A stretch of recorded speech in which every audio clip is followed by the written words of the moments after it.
Welcome to another Volvo video, and I'm going to try fix the CD player.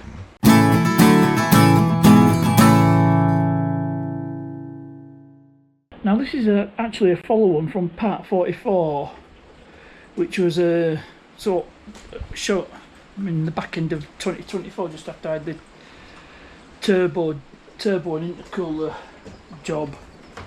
Because when I got the car back, from the specialist, the CD player developed a fault. I'm not blaming anyone.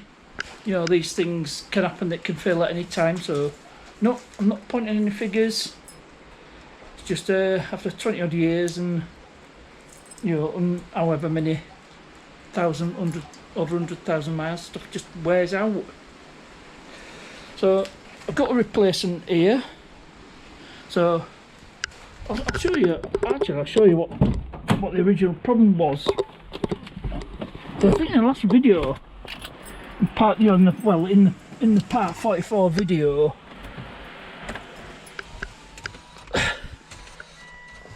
and see, there we are, deck error, and it does show a fault in the module, for the CD player. Because I've only just got Vida working on my laptop. I managed to find a suitable cable. You don't have to use dice, which is like your pass through. The bit that goes between the car and your laptop. You don't need that. You can get the clones, but there's alternatives, and one of the alternatives I went for it's called Mongoose cable. So I managed to get one of them on eBay. I managed to get my Vida installation working, got it all up and running, and I was able to talk to the car with Vida. Now, like I said, Vida's the Volvo diagnostic software. It stands for Vehicle... I can't remember what the I stands for. Vehicle Information Diagnostics for the Aftermarket. I think that's what it is, something like that. Anyway, I'm going to pull all this out, pull this CD player out, and then swap this mechanism over. It's a straight swap. Now you're supposed to carry the board across. So I'm gonna try it without swapping the boards over. There's a board on the back of the CD player mechanism. Now I don't know if that's vital or not. The conventional wisdom is to carry your board across, but with the Mercedes, I thought I'd have to code a replacement head unit, and I didn't have to. So who knows, it might be same. It's an early XC90, 2003. So pull this out and then see where, swap it. Just swap it over, straight swap, and see what happens. And as with most modern vehicles, it's T20 screws that are used for interior trim. So let's have a look. Pull the right ones out. I think it's them two. And the old climate control and an edge unit, it all comes out, and then I can start separating the mechanism for the CD player. I was able to liberate it without too much difficulty, and it's just held on by a couple of screws. And there's only one connector for the mechanism itself. There's the rest of the gubbins, and let's have a look. Because you can't actually, there's a circuit boards inside there that you've got to transfer over, but we'll try without that one. So let's have a look. This is our replacement, which I sourced on eBay. So I'll just unwrap this. I'll pull this out. I won't show this on camera. We'll compare the two. I think it's exact same part number, so I'm hoping for a straight swap. So that's the part number. This is the old one, 306794651-1.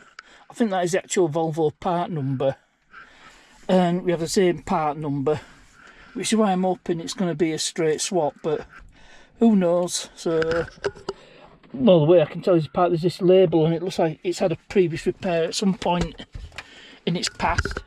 And also they've just cut the cables here, because this has fibre optic system, for the amplifier. So pull that out. We don't need that anymore, and it's just a matter of connecting it all up and buttoning it up and see what works. Oh, go on, I'll show you buttoning it up. So, got our replacement play mechanism. So first thing I've got to do is plug this connector. It provides power, and obviously there's the fibre optic, and it just slides in there like so. And I've got this right, it's secured with a couple of T20 screws.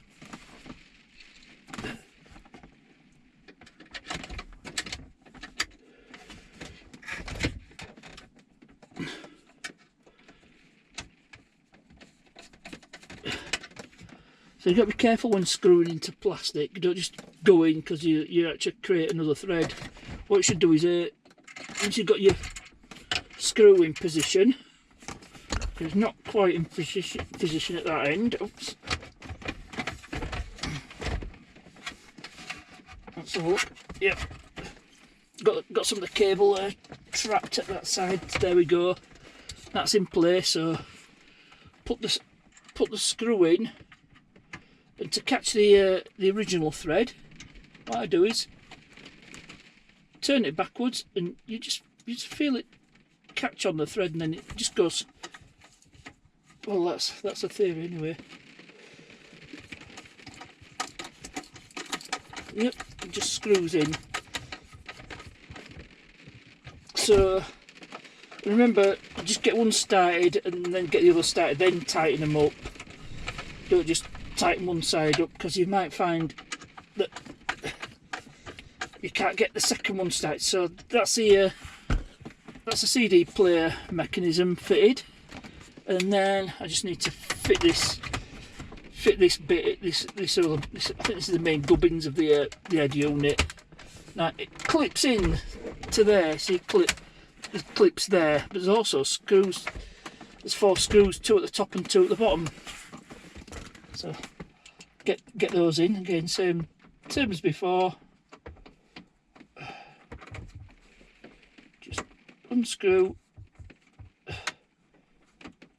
and then you can feel it. No, just doesn't seem to be catching. I don't know why, but there we go. Feel it. If you're feeling resistance like that, don't just try carrying on. Just back out, and you'll feel the screws catch. See, those top ones went in no problem. I've got to get the bottom ones in. And it's not something I can really show you. Oh, that felt like it went in, no problem. Just one more, furthest away.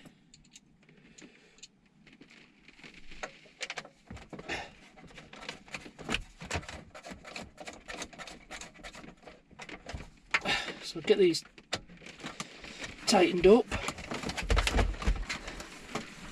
and that's basically it. Once I've just need to get all 4 of these tightened up, then plug in. There's a couple of connectors at the back. Plug them in. There's a green one. That'll be power, and then that's one at fibre optic cables. And with these fibre optic cables, you've got to be careful not to bend them or break them. Oh no, something's happening. Don't know what. I need to move my selector lever back. Just oops, turn it off. We don't want a copyright claim or worse. So, yeah, feeding it in. Right, we'll just test it like that. Oops.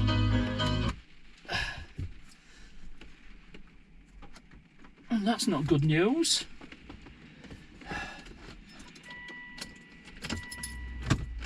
So, start it up. Oh, right, it says insert disc 1. So we'll try a disc. We're gonna copyrighted if we're not careful. So it seems to be working, but you know, I see you've got to swap the circuit board over. So I won't throw that other one. Right, let's try a disc.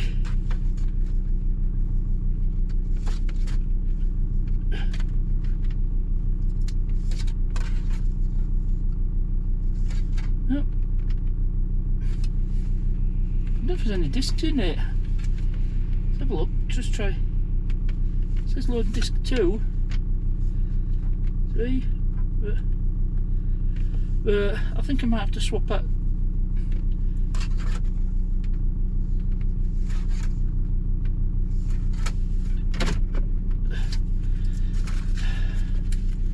Right, I'll try cycle the key on and off. But yeah, there's every possibility I'm going to have to change the circuit board. That's as I was hoping for plug and play, but so turn the engine off.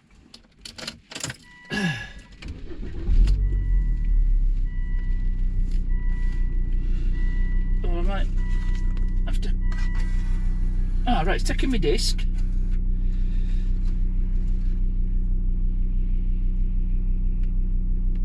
Oops, sorry.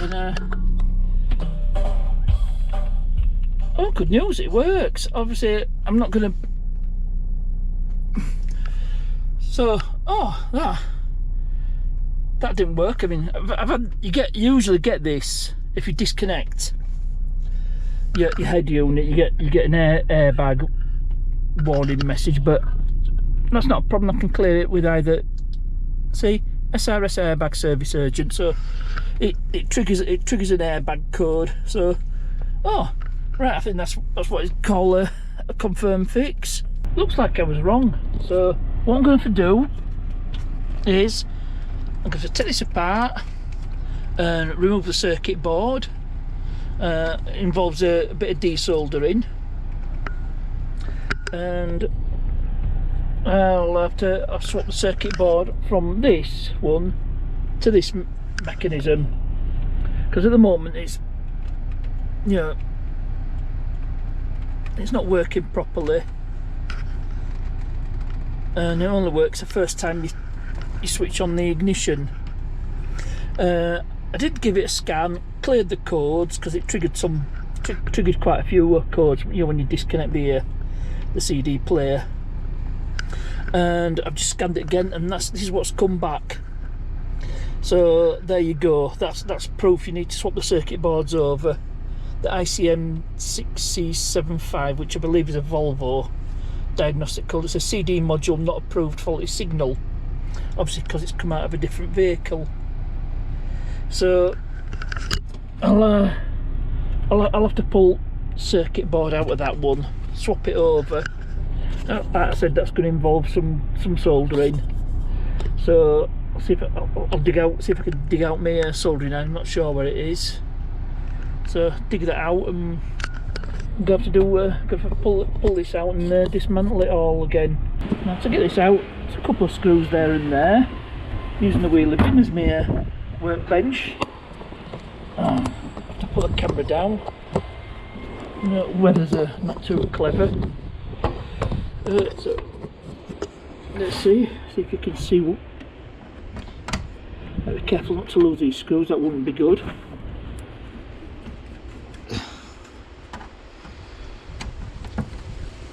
So just keep these screws somewhere safe.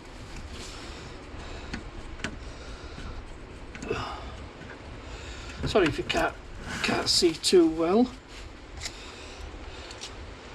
I mean, it's just a matter of prising this lid up.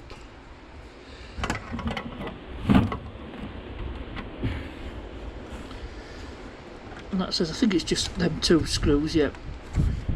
Looking like it. But, okay. That says, I'm sorry about the if you can't see, probably is a bit too dark for the GoPro.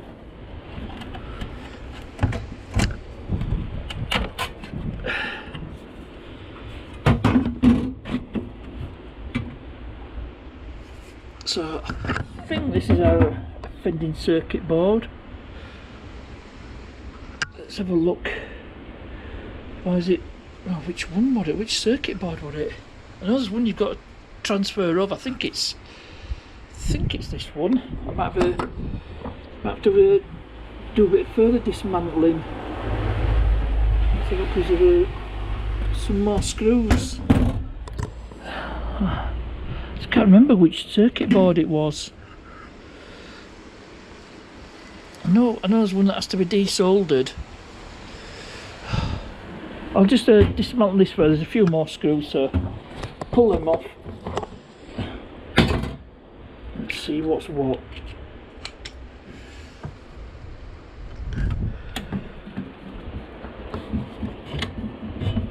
Really should be doing this indoors.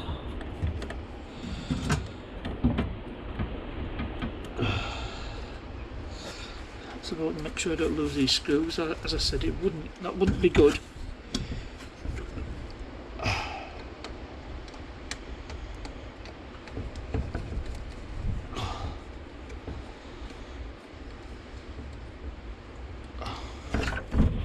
There's one more screw. Try taking the bottom off this.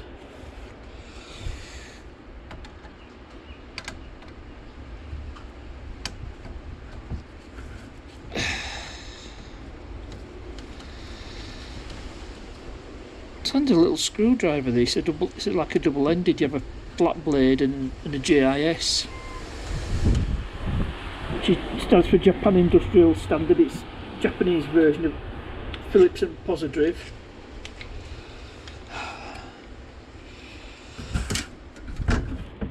Let's have a look, see if I can. There's some more screws to come off. Yep. I think there's more. Yeah, there's a couple. There's more at the back here.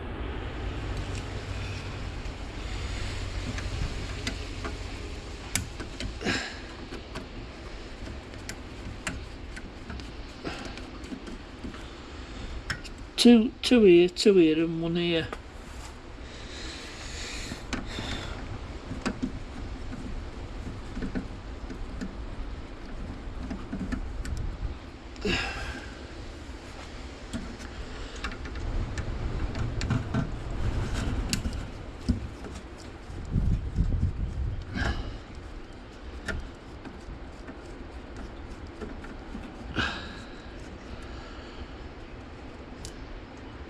Let's have a look. Now these are a bit longer, the ones that go into there. They seem to be a bit longer.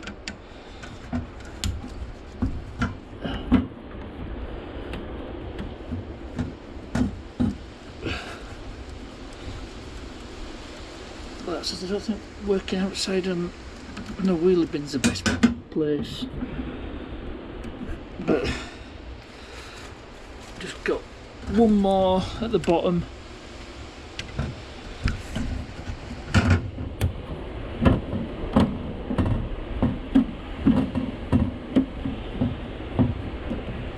And I don't think you can recode this to the car. I don't know if it's possible. I might ask the question on one of the Volvo forums, because the forums are quite useful. There's also a thread on one of the forums about installing Vida. Let's have a look. Is there any more screws to come off? Oh yeah, there's another one there. I think the whole mechanism has to come out.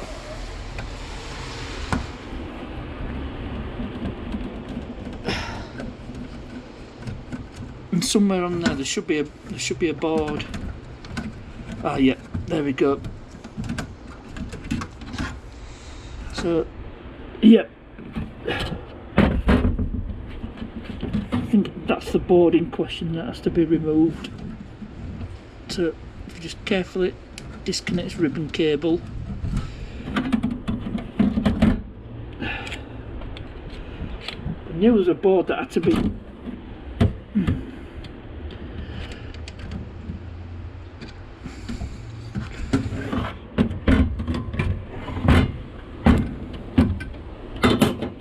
see if I can. There we go. I managed to. Well, I'm not sure which board you have to transfer. Is it that one or that one? I am not at all certain. I know there's a board that has to be. Oh yeah, because I'm sure it's this board that has to be transferred. Yeah, I remember now. Because all these ribbon cables, so that's the board that has to come off. Let's have a look. Get outside. The weather's not good, but there's at least one place that needs to be desoldered. Yeah, three. There, them two at the top left, and that one there. That's got to be desoldered. And then it's just a matter of swapping that board out. So I'm going to dig out a soldering iron. And then we'll let's see if we can transfer this board over to the other play mechanism. And I didn't have to take these screws out at the back, so I'll put them in as well. And I'll see if we can get hold of a soldering iron. It's a few days later, I finally got around to pulling out the replacement CD player out, and here's my original one. So what I need to do is I need to take this circuit board out of that one and put this one in there, but I'm going to take this one out first, so if I damage it, I'm not totally stuffed. So just 1, 2, 3, 4, 5 connectors and 1, 2, 3 solder joints. I've turned up my soldering kit, so hopefully I should be able to desolder this board. And I won't show it on. I mean, this is a soldering kit. I've got a soldering gun as well as a soldering iron. I'm not sure if this soldering gun actually works, but it'd be handy to if it's working. So as I says, get this board out first, and then do it all over again. Take the board out of here and put it into here, and we should have a fully working CD player. I managed to get the board out without too much trouble. It's a good job I tried with this one first, because I think I damaged the solder pad there. And there's also 1, 2, and where's that third tab? There's a tab there that needs to be bent back. And that tab's soldered onto the board there. And then there's these 2 joints here. Obviously for the little motor that powers the little motor. So take the board out of this one. I'll do that off camera, and then it's just putting it all back together. And I've managed to get the board, separate the board from this one. Just need to put it in here, and then once it's all been put back together, I should have a fully working CD player. That's the board soldered in. I'm quite pleased how that went. Those are the 2 for the little motor, 2 solder joints. And the 1 solder joint there. Obviously that's probably a ground. Quite pleased with my soldering. I've done soldering for absolutely ages. In fact, I think last time I used a soldering iron was when I was fixing those fog lights on the Fiat 500. I think that's the last time I used a soldering iron in anger. Anyway, I'm going to put all this back together, get it all reinstalled in the car, and hopefully it should be fully working. I've decided to play it safe and installed this part into the original case, and then it's got 100% of all its electronics, because there's a board on the side here as well, you know, where the connector plugs in. So hopefully that should keep the whole electrical system happy, keep the CAN bus happy. So I'll get this all installed into the vehicle. I won't show you that. Oh, one thing to do is little top tip: if you're disconnecting the head unit, don't disconnect anything until you've turned the ignition off. You can pull it out enough to get the lever back into the park position, so you can take the key out. But you need to put the transmission into drive, so you can get the head unit out, and you need ignition on to do that. But if you pull that out, put it back into park, turn off the ignition, it's not going to upset the car with that ABS fault. And you should get around that little problem nicely. I'm going to scan the car anyway. hopefully those codes will stay away. You can clear the codes for the incompatible CD player. So without further ado, get everything reinstalled and buttoned up. Right, I've got it roughly into place. Let's see if this is going to work. So insert a disc. I mean, previously it did sort of work.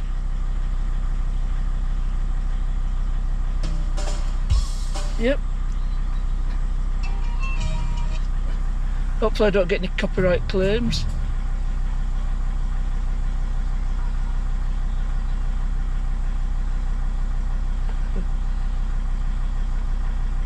Track 5.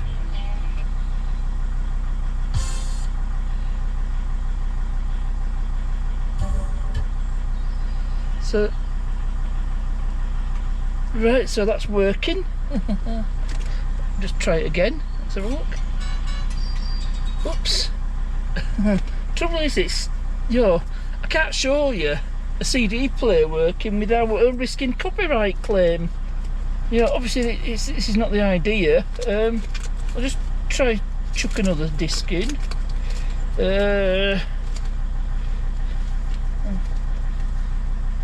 I've got quite a few discs in here.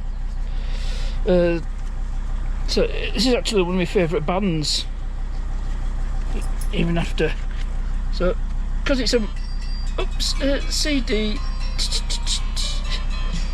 Oh, how do I change discs on this one? I've forgotten. So long since I used. That's it. I'll just chuck another disc and see what happens. Just drop the volume down. Is it these numbers to change?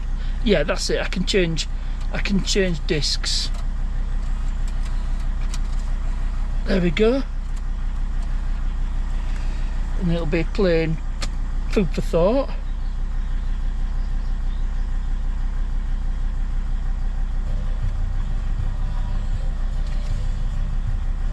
Oh no, wrong. So that was right band. Right, okay, I'm not going to risk any more copyright claims on this one. So I think I've actually fixed it this time. It's got 100% of its original electronics, so the old canvas system will be happy with that. So I'm gonna call that a confirmed fix. So hope you enjoyed this one, even though it's taken me about probably 18 months to get it finally sorted. So as ever, thanks for watching, and I'll see you.